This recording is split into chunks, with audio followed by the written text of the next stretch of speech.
Welcome back to GMA, live from Times Square. Am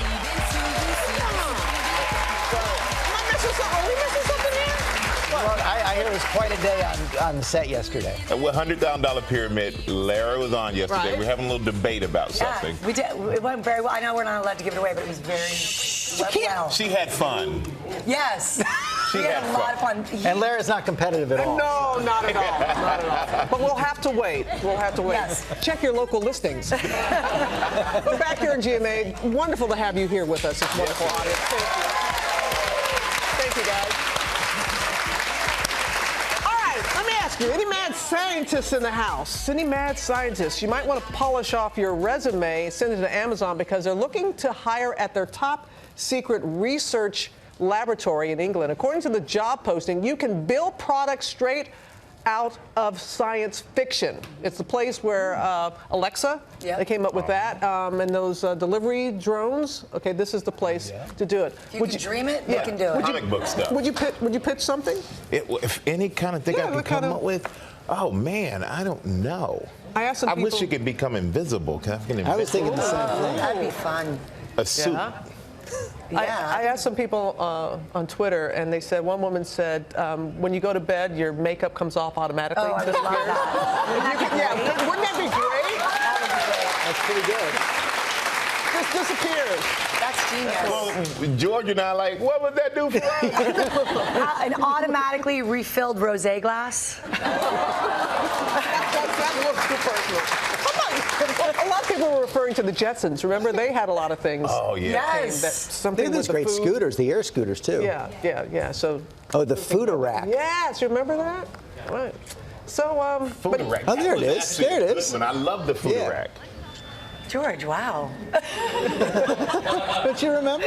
I love No, that you're too show. young. No, I watched the Jetsons. Who watched the Jetsons? All right, good. So we don't feel old. Yes. Actually, George, if you watch that movie Passengers, in the future, they are going to have something like that food rack. bet that's Just true. spits the food out to you. Okay, I can't wait. Didn't that make it sound delicious? All right, here's something that is delicious as well. There's this mom whose viral post went, her post went viral. It's called "My Child Is Not Required to Share." She posted on Facebook, and Elena Colbert said her child went to the park, had something he wanted to share with his friends, and all these strangers, kids came over, and she told him it's okay for you not to share your toys or whatever you have with strangers. And a lot of people shot back at her, and it went viral. And a lot of people said, they probably disagree with that. And I'm curious, do you think that it's okay for her to tell her child, you don't have to share with everybody? I was torn when I read it, but she made one point that I thought was very good, where she said, if I'm walking through the park and I'm having a sandwich on my lunch break, and a stranger came up to me and said, give me half, would I have to share that?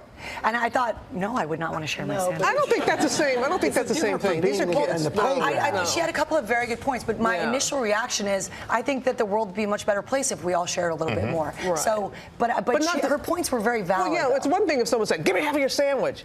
But it's another thing if somebody came up and you're saying, would you like, and you want to share it. So there's a little bit of a difference here. But with children, I don't think you have to teach kids not to share. Yeah, I don't see how that's a... Well, next time I see somebody in the park with a sandwich, I'm going to say, could you please give me half of your sandwich? See if that will work. But I like that. Yes. But I like that, George. I think you don't have to teach kids not to share. I think it's in the nature of a kid to share. You ever see when kids don't know each other and they get together? There are no boundaries there because kids don't have these preconceived ideas about not sharing themselves with another kid or what they have. So it's awesome. I think that we're all on the same side of this, but I just wanted so you guys get some context on what she was saying. She said the goal is to teach our children how to function as adults. While I do know some adults who clearly never learned how to share, I know far more who don't know how to say no or how to set boundaries or how to practice self-care, myself included. So her heart's in the right place here, but I agree. Let's just all share. Be nice. Bring her next time to the other side. Yeah, I was trying, George. I was trying to be the advocate. Okay, we have a special treat now. This is a street musician in London who's going viral with some pretty unique guitar playing skills. Let's take a look.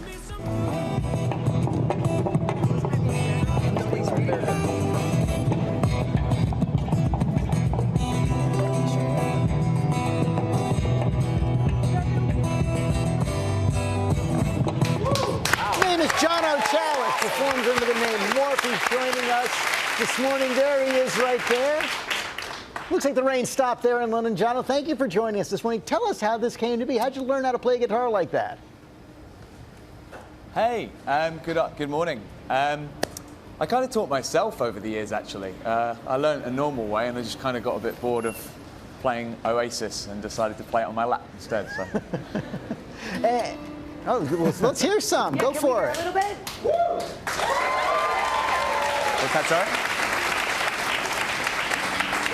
All right.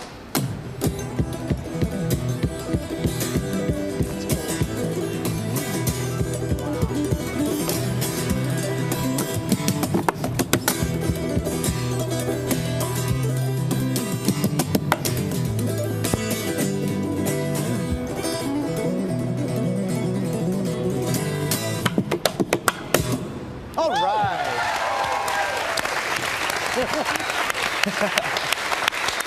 So you're going to have a big crowd there in just a minute if you play for another 30 seconds. What did your family think about your decision to, sort of give up your job and go out and do that in the streets?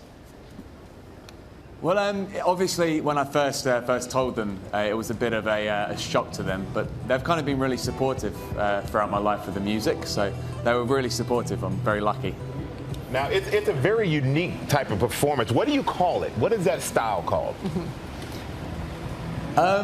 To be honest, whenever somebody asks, I say lappity tappity. It seems to be the easiest way to explain it. It's beautiful. I love lappity tappity. I would love to know, Jono, what's the end game? What's your what is your big dream? What's your goal? Honestly, to just keep. I started this to make people happy. I noticed on the streets people were smiling and children were dancing and stuff and falling off their scooters like in the video. The end goal, I guess, is just to carry on making people happy. That's why I do this. So, Well, mission accomplished. Yep. Mission accomplished. Thank you, Jono. Thank you.